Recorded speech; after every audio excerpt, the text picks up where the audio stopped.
I think Americans are deeply frustrated that Washington is broken. And I think it's a bipartisan problem. I mean, I think the biggest divide we have is not between Republicans and Democrats. It is between entrenched politicians in both parties in Washington and the American people. Oh, sure, but, well, would you be... Republican Senator Ted Cruz tearing it up on The Tonight Show with Jay Leno. The Los Angeles crowd appearing to approve of Mr. Cruz's opposition to Obamacare and other issues. Watch. Focus has been jobs, economic growth, and in particular Obamacare. Obamacare, it's the biggest job killer in this country. And you know, it's interesting.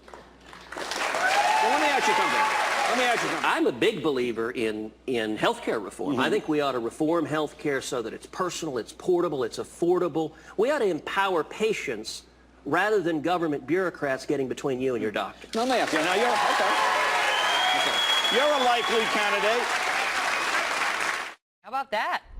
David Mamet is one of the rare conservatives in Hollywood and author of the new book, 3 War Stories, in addition to a Pulitzer Prize winner, and he won a Tony nomination for Glengarry Glen Ross, and Speed the Plow, and wrote The Verdict, and Wag the Dog, and what a pleasure to have you here, sir. Thank you so much for being here. Is Hollywood getting more conservative? No. No, it's not. What's happening on The Tonight Show? Is it just Obamacare, or did they just have a few pops before they went over that night? That ain't Hollywood. That's Ted Cruz and the people in the audience. God bless them. So those are the real people. Well, there are different ways to convene people. You can convene people as an electorate, and they're going to think in a certain way. You can convene people as a jury to think another way, and you can convene people as an audience, and they think in a third way. So my racket as a dramatist is to convene them as an audience and to tell them a story, and I've never met a stupid audience in my life, ever. They're always smarter than I am. Well, if that's true, then why aren't there more writers who will boldly go where very few go and write something that might be appealing to conservative audiences? It seems like most of the people out in Hollywood, correct me if I'm wrong, are liberal or at least fake it.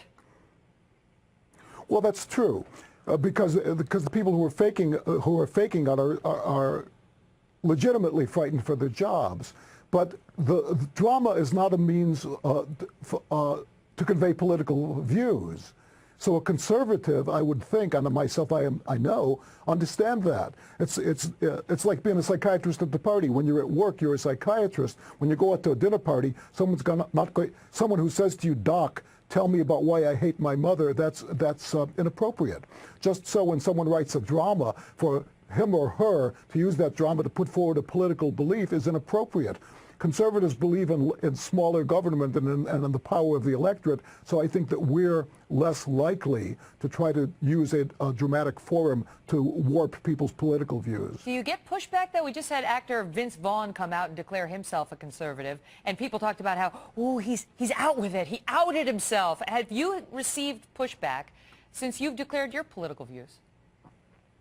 Well, I lost a lot of acquaintances. In fact, I lost all my acquaintances, and I lost a few of my friends. But you know, who has a bunch of good friends anyway? I still got a bunch of good friends, and the people I thought were my good friends, some of them went glimmering. But it's better to know the truth, isn't it? Yeah, I guess so. I guess so. But do you find it ironic? Sure. Because you know, usually liberals pride themselves on being the most accepting group there is.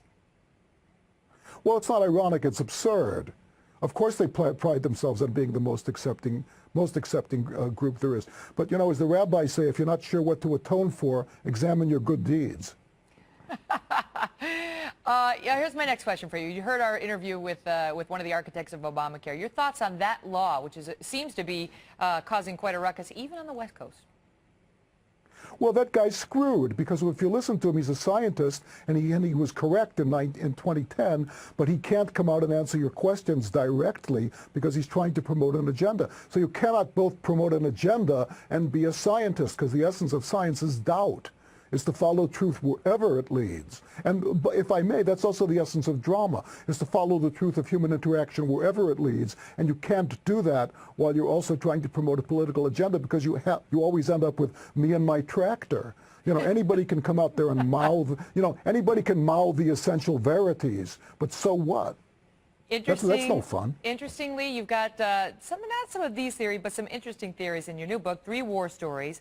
about soldiers. And Thanks. you talk about how they, in the history of our world, exist to promote the peace, something you say sometimes the left, in your words, seems to pretend not to understand. It's an interesting book to come out on Veterans Day. All the best with it, sir. It's a pleasure to meet you. Thanks for coming on. Thanks for the time. I appreciate it. All right. See you soon.